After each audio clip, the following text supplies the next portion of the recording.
गांव का नाम था पागलपुर। यहाँ के लोग अपनी मासूमियत और हंसी मजाक के लिए मशहूर थे। एक दिन गांव में अफवाह फैल गई कि किसी ने गुप्ता जी के घर से कुछ चोरी कर लिया है।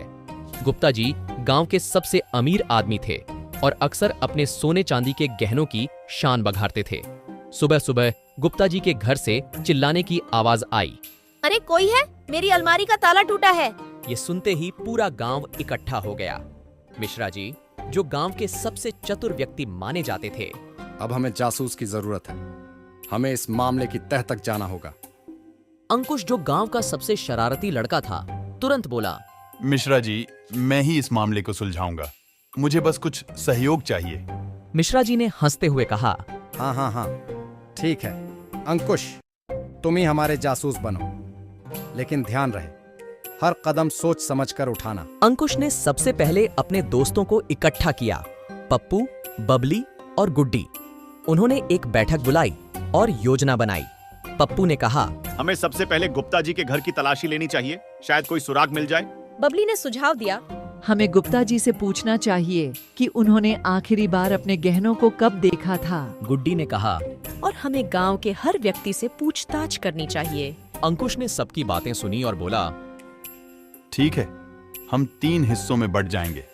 पप्पू, तुम गुप्ता जी के घर की तलाशी लो। बबली, तुम गुप्ता जी से पूछताछ करो। और गुड्डी, तुम गांव के लोगों से बात करो। सभी ने अपने अपने काम शुरू कर दिए। पप्पू ने गुप्ता जी के घर में खोजबीन की, लेकिन उसे कुछ खास नहीं मिला। अचानक उसने गुप्ता जी के बगीचे में एक जूते का निशान देखा। उसने तुरंत अंकुश को बुलाया। अंकुश ने निशान को देखा और कहा, ये जूता तो पंडित जी का लगता है। सभी पंडित जी के घर की ओर गए। पंडित जी, जो हमेशा पूजा पाठ में व्यस्त रहते थे, उन्हें देखकर हैरान रह गए।